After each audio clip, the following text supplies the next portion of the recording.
നമസ്കാരം. ആരോഗ്യദീപത്തിലേക്ക് സ്വാഗതം. ഞാൻ mind designer magician RK Malayath. മഞ്ഞപ്പിത്തം വീണ്ടും നമ്മുടെ നാട്ടിൽ തലപൊക്കി തുടങ്ങിയിരിക്കുന്നു. ധാരാളം മരണങ്ങൾ അതിൻ്റെ പേരിൽ റിപ്പോർട്ട് ചെയ്യപ്പെട്ടിരിക്കുകയാണ്. അതിനെക്കുറിച്ചാണ് ഡോക്ടർ ഇന്ന് നമ്മോട് സംസാരിക്കുന്നത്. കേരളത്തിൽ ഇന്ന് മഞ്ഞപ്പിത്തം വ്യാപകമായി പടർന്നുകൊണ്ടിരിക്കുന്നു. 2024 7,944 കേസുകളും 89 മരണങ്ങളും ഉണ്ടായി. എന്നാൽ 2025 ജൂൺ വരെ ആകുമ്പോഴേക്കും 8,744 കേസുകളും 33 മരണങ്ങളും ഉണ്ടായി. മഞ്ഞപ്പിത്തം എന്ന് പറയുന്നത് ഒരു രോഗമല്ല, അനേകം രോഗങ്ങളുടെ ഒരു ലക്ഷണം മാത്രമാകുന്നു.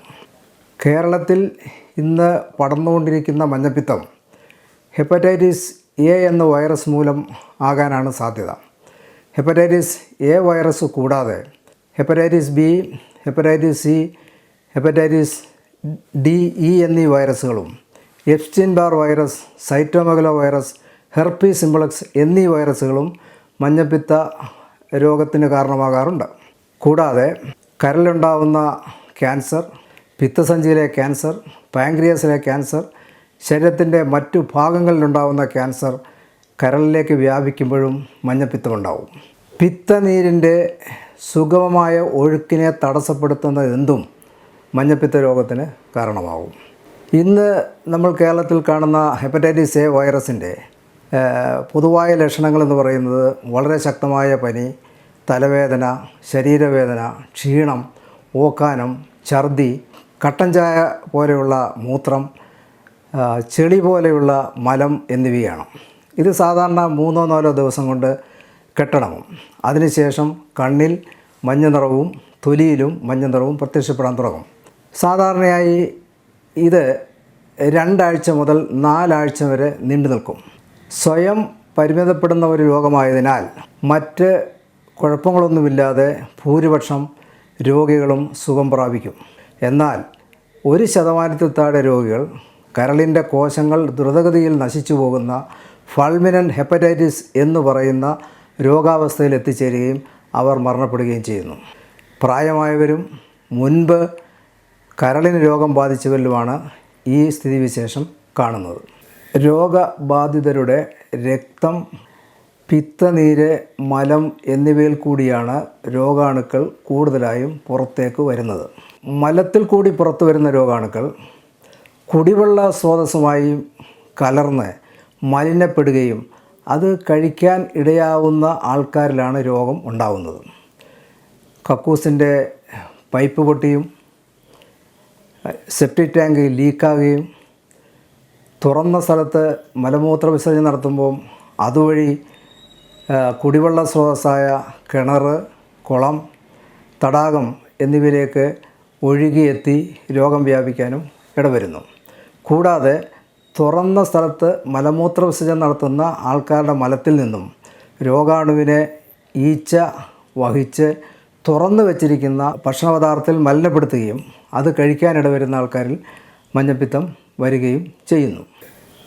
രോഗാണുവിനാൽ മലിനപ്പെട്ട വെള്ളം കൊണ്ടുണ്ടാക്കുന്ന ജ്യൂസുകൾ, ശീതളപാനീയങ്ങൾ, തൈര്, മോര്, ഐസ്ക്രീം, കുപ്പിവെള്ളം എന്നിവയിൽ കൂടിയാണ് വ്യാപകമായ തോതിൽ മഞ്ഞപ്പിത്തം പടരുന്നതെന്ന് പഠനങ്ങൾ സൂചിപ്പിക്കുന്നു.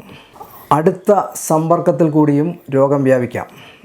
മഞ്ഞപ്പിത്തം വന്ന ഒരാളുടെ കൂടെ താമസിക്കുന്നവർ, അടുത്ത സമ്പർക്കം പുലർത്തുന്നവർ, ശിശു കേന്ദ്രങ്ങൾ, അനാഥ മന്ദിരങ്ങൾ, അതുപോലെ നവജാത ശിശുക്കളുടെ തീവ്ര പരിചരണ കേന്ദ്രങ്ങൾ എന്നിവയിലും ഈ മഞ്ഞപ്പിത്തം വ്യാപിച്ചതായി കാണുന്നുണ്ട്. രക്തം സ്വീകരിക്കുന്ന വഴി രോഗബാധിതരായ ഒരാളുടെ രക്തം സ്വീകരിച്ചാലും അതുവഴിയും മഞ്ഞപ്പിത്തം വരും. രോഗബാധിതരുമായി ലൈംഗിക ബന്ധത്തിലേർപ്പെട്ടാലും മഞ്ഞപ്പിത്തം വരാനുള്ള സാധ്യത ഉണ്ട്. ഹെപ്പറ്റൈറ്റിസ് എ വൈറസിനെ നശിപ്പിക്കാനായിട്ട് ആൻറ്റിവൈറൽ മരുന്നുകൾ ഇപ്പോൾ ലഭ്യമല്ല.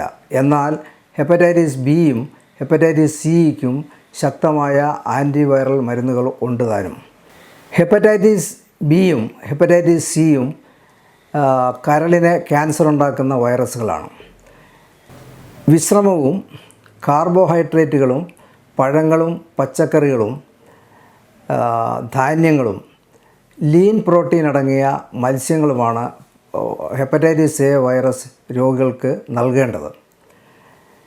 ഒരു ദിവസം 8 ഗ്ലാസ് വെള്ളമെങ്കിലും കുടിക്കണം. പുകവലിയും മദ്യപാനവും പാടില്ല. മഞ്ഞപ്പിത്തം വരാതിരിക്കാനുള്ള ഏറ്റവും നല്ല മാർഗം ആ രോഗാണുവിനെ നമ്മൾ പ്രതിരോധിക്കുകയാണ്. 1 മിനിറ്റ് നേരം വെള്ളത്തിൽ തിളപ്പിച്ചാൽ ഈ രോഗാണു നശിച്ചു പോകുന്നു. ഇതേപോലെ ക്ലോറിൻ കലർന്ന വെള്ളത്തിലും ഈ രോഗാണു നശിക്കും. തിളപ്പിച്ച് രോഗാണുമുക്തമായ വെള്ളം മാത്രമേ ഉപയോഗിക്കാൻ പാടുള്ളൂ. തിളപ്പിച്ച് രോഗാണുമുക്തമായ വെള്ളം കൊണ്ട് ഉണ്ടാക്കാത്ത ഒരു പദാർത്ഥങ്ങളും നമ്മൾ കഴിക്കാൻ പാടില്ലാത്തതാവുന്നു. ആഘോഷവേളകളിൽ കൊടുക്കുന്ന സ്വാഗതപാനീയം കഴിച്ച് ധാരാളം ആൾക്കാർക്ക് മഞ്ഞപ്പിത്തം ബാധിച്ചതായി റിപ്പോർട്ടുകളുണ്ട്. അതിനാൽ ആഘോഷവേളകളിൽ ശീതളപാനീയത്തിന് പകരം ചൂട് ചായയോ കാപ്പിയോ ഉപയോഗിക്കുന്നതായിരിക്കും നല്ലത്. അങ്ങനെ അതൊരു ശീലമാക്കി മാറ്റണം. തിളപ്പിച്ച് ശുദ്ധീകരിക്കാത്ത വെള്ളം കൊണ്ടുണ്ടാക്കിയ ശീതളപാനീയങ്ങൾ, ഐസ്ക്രീം, മോര്, തൈര്, ജ്യൂസുകൾ എന്നിവ കഴിച്ച് ധാരാളം ആൾക്കാർക്ക് മഞ്ഞപ്പിത്തം ബാധിച്ചതായി റിപ്പോർട്ടുകളുണ്ട്. മലശോധനയ്ക്ക് ശേഷവും ഭക്ഷണം കഴിക്കുന്നതിന് മുമ്പും സോപ്പും വെള്ളവും ഉപയോഗിച്ച് കൈകൾ ശുദ്ധീകരിക്കുന്നത് മഞ്ഞപ്പിത്തം വരാതിരിക്കാൻ സഹായിക്കും. ഹെപ്പറ്റൈറ്റിസ് എയ്ക്ക് ഇന്ന് വാക്സിനുകൾ ലഭ്യമാണ്.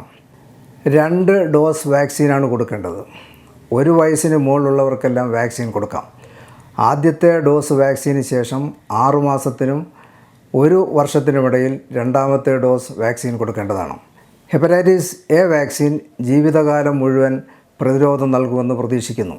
ഹെപ്പറ്റൈറ്റിസ് ബി വാക്സിനാകട്ടെ 3 ഡോസാണ് വേണ്ടത്.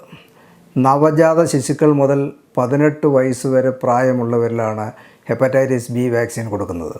ജനിച്ച് 24 മണിക്കൂറിനുള്ളിൽ 1ാമത്തെ ഡോസും 1 മാസത്തിന് ശേഷം 2ാമത്തെ ഡോസും 6 മാസത്തിന് ശേഷം 3ാമത്തെ ഡോസും നൽകണം. എന്നാൽ 18 വയസ്സിന് മുകളിൽ പ്രായമുള്ളവരിൽ വാക്സിൻ പൊതുവെ നൽകാറില്ല. ഹൈറിസ്ക് വിഭാഗത്തിൽപ്പെട്ട രോഗിയുമായി നിരന്തരം ബന്ധപ്പെടുന്ന അല്ലെങ്കിൽ ചോരയുമായി നിരന്തരം സമ്പർക്കത്തിലേർപ്പെടുന്ന ആൾക്കാർ ആണ് ഹൈറിസ്ക് വിഭാഗത്തിൽപ്പെട്ടത്.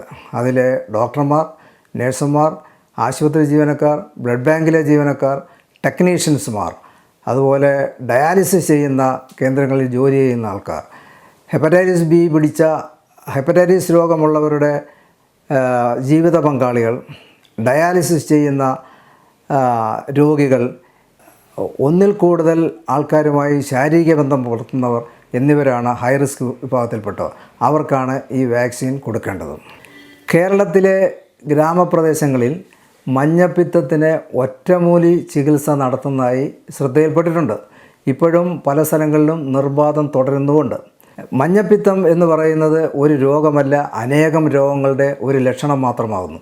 അതുകൊണ്ട് തന്നെ ഒറ്റമൂലി ചികിത്സയ്ക്ക് യാതൊരു വിധമായ ഫലവുമില്ല. ഒറ്റമൂലി ചികിത്സ എടുത്ത് പണവും അതേപോലെ ജീവനും നഷ്ടപ്പെടുക എന്നത് മാത്രമാണ് അതുകൊണ്ടുള്ള മിച്ചം. അതിനാൽ ഈ കെണിയിൽ ആൾക്കാർ പെട്ടുപോകരുത് എന്ന് അഭ്യർത്ഥിക്കുന്നു.